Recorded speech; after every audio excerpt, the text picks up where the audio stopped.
mine eyes have seen the glory of the coming of the Lord. He is trampling out the vintage where the grapes of wrath are stored. He has loosed the faithful lightning of his terrible sword. His truth is marching on. Glory, glory, hallelujah.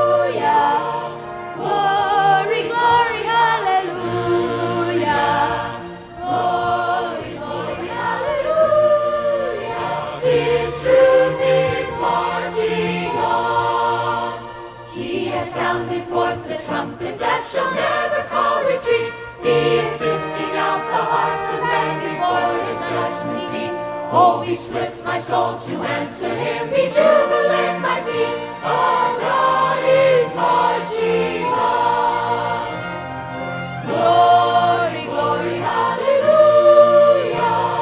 Glory, glory, hallelujah.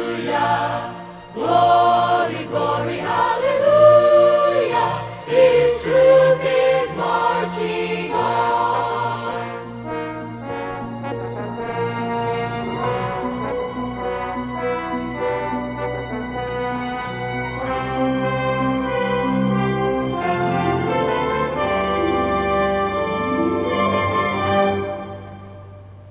In the beauty of the lilies, Christ was born across the sea. With the glory in his bosom that transfigures you and me. As he died to make men holy, and has lived to make men free, our God is marching on. Glory, glory, hallelujah. Glory, glory, hallelujah. Glory, glory, hallelujah. His truth is marching on. Marching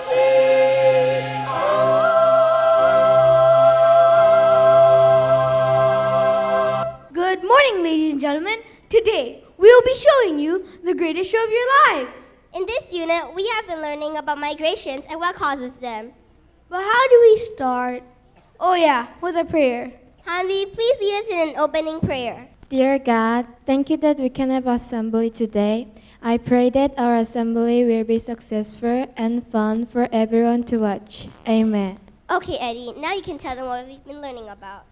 What do you mean, with the one in UOI or the one in biblical studies? Both in biblical studies and UOI. Okay then. Oops, sorry, tell them later after we explain our lines of inquiry and central idea. Okay. Do you know the central idea? I can't remember, but I do remember the lines of inquiry. Okay then, I'll say the central idea and you can see the lines of inquiry. Fine by me. In this unit, our central idea is significant factors that lead to human migration. And the lines of inquiry are how various factors can lead to human migration, how important historical events lead to human migration, and effects of migration to communities, cultures, and individuals. By the way, we made these lines of inquiries ourselves with a little help from our teachers. That's right. We created them ourselves so that next year we can prepare for. Exhibition. Now can we watch this skit? Sure, why not?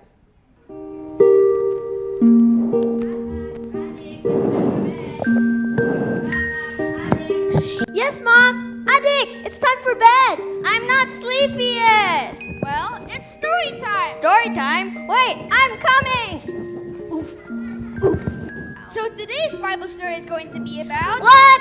Bible story again? Check. Why do we have to read the Bible every day? I mean, every day. Well, do you remember the flowers you have planted? Yeah? Why do you have to water the flowers every day? Because flowers need water to grow. In the same way, we also need to read the Bible every day to make our faith grow. Oh, I know a song that goes with it.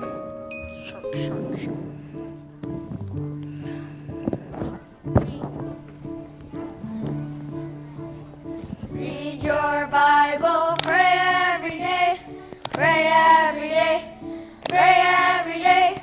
Read your your Bible, pray every day, and you'll grow, grow, grow. And you'll grow, grow, grow. And you'll grow, grow, grow. Glory, hallelujah. Read your Bible, pray every day, and you'll grow, grow, grow. What's your Bible? And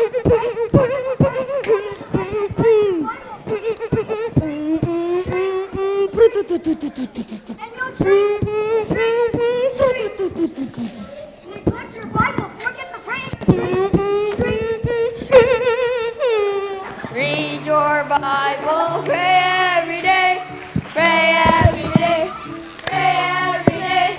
Read your Bible, pray every day, and you'll grow, grow, grow. And you'll grow, grow, grow. And you'll grow, grow, grow. Glory, hallelujah. Read your Bible, pray every day, and you'll grow, grow, grow.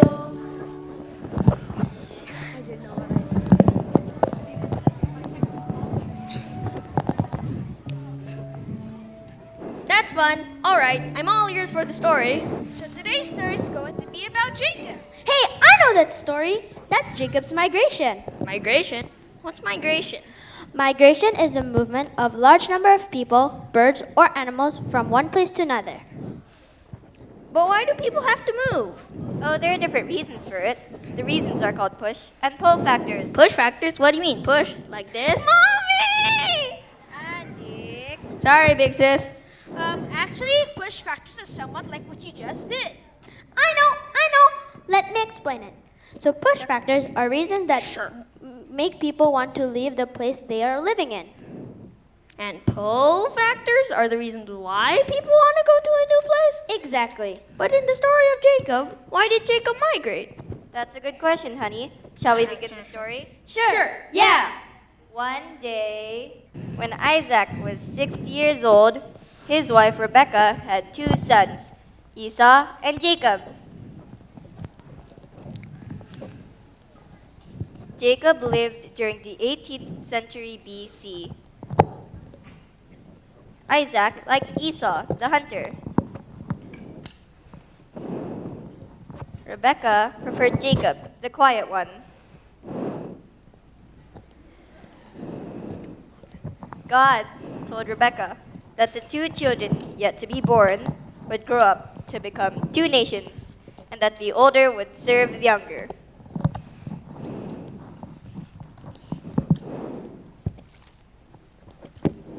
When the boys were older, Jacob was at home cooking stew when Esau returned from hunting.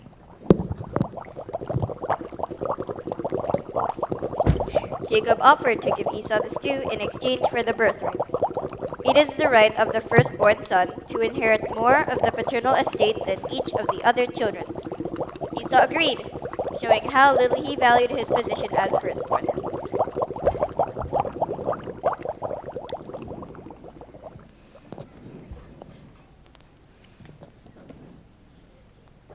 However, Isaac was determined to give his blessing to Esau.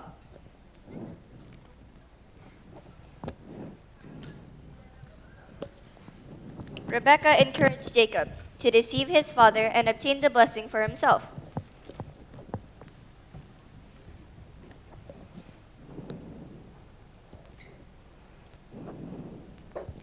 In spite of God's promise to her before the children were born, Rebekah did not trust God to work it out.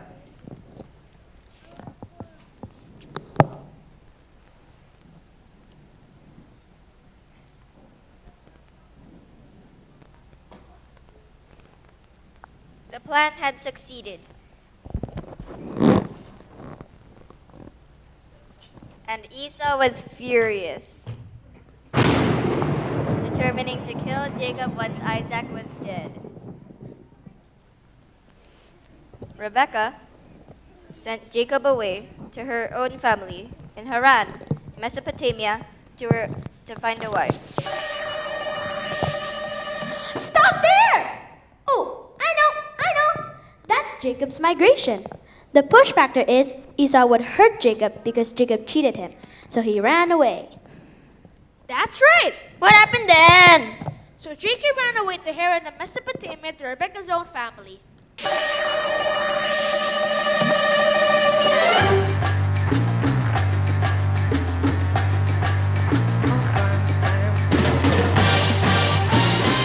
Why didn't Jacob stay and say sorry to his brother, Esau?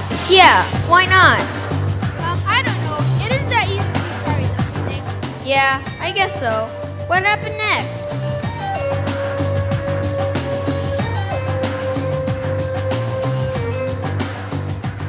On his way, he spent the night at Bethel.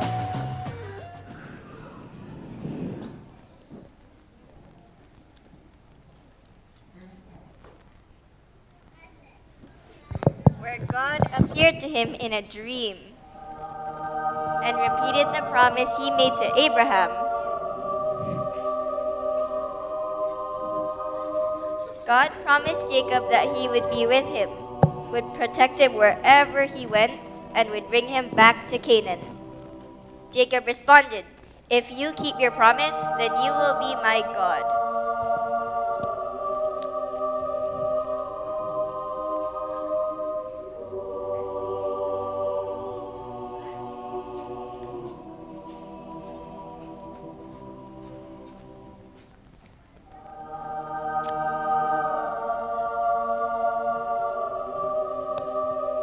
I wonder if Jacob really got to his uncle Laban. Not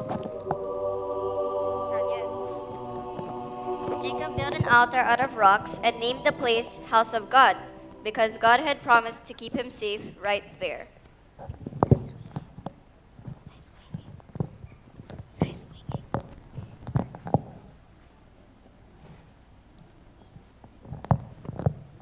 I wonder if Jacob really got to his uncle Laban.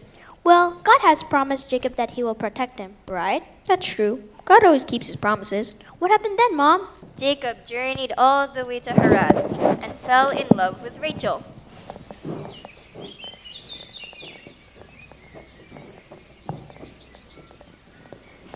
He agreed to work for 7 years for the right to marry.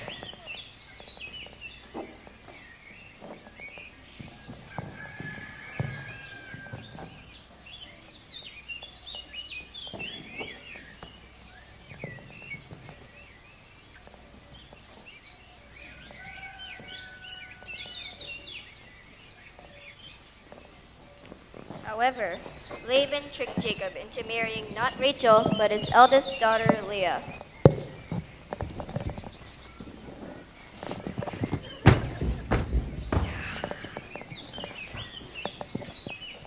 Laban made him work another 7 years to marry Rachel as well. Freeze! Oh no, is it now? That's a pull factor! Jacob loved Rachel, so he stayed in Haran. Exactly, you've got it. Yeah! Big sis. Thanks, bro. Shall we continue the story now? We have been frozen for a long time. Oh, I'm sorry, Mr. Jacob. Where were we? Ah, yes. So Jacob took Rachel as his wife and worked a further 7 years for Laban.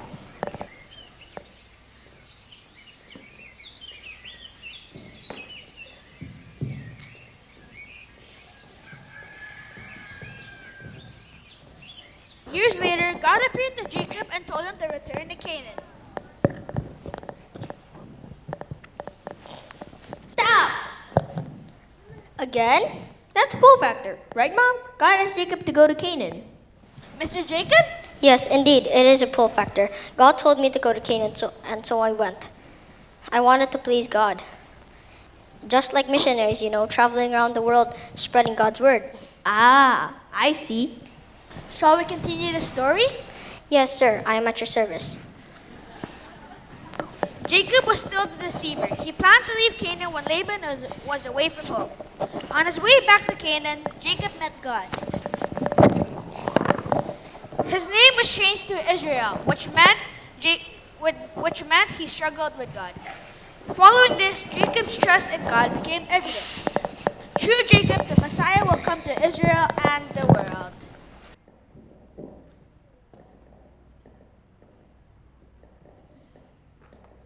The end. Ooh, that's That's a great story. Indeed it is. So the moral of the story is, don't cheat your younger brother because you might get cheated yourself. Adik. Really, Dad? What is the moral of the story? What do you think, kids? What do you think, junior school? Well, Jacob was a cheat, then his uncle cheated him. Finally, he changed. That's a long story. I'm sleepy. Don't sleep yet. Children, let's say our prayers before we end our day.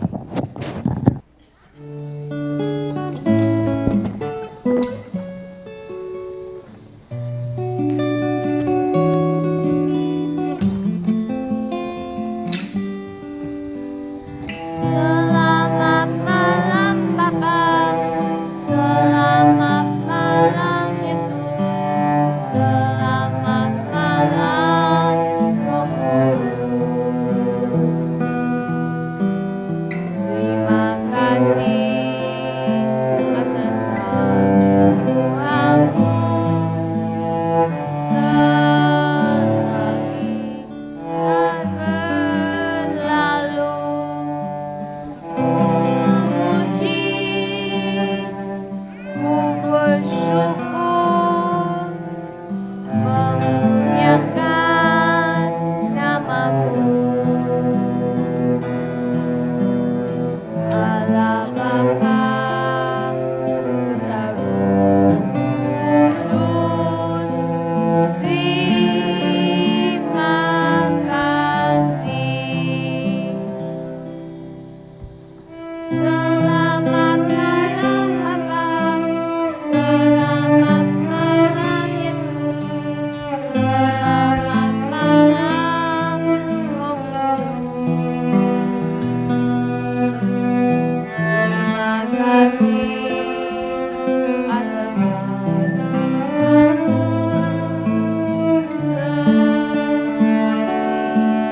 yang berlalu. Memuji, ku bersyukur, memuliakan namamu. Allah Bapa, Putra Roh Kudus, terima kasih.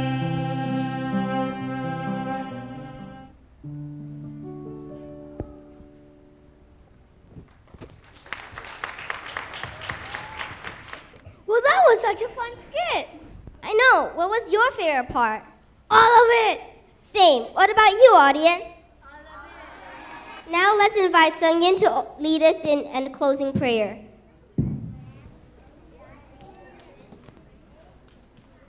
Let's pray. Dear God, thank you that Grade 5 was able to have this assembly and hope everybody enjoyed it. Amen. Thank you for coming to our assembly. Have an enjoyable day and bye.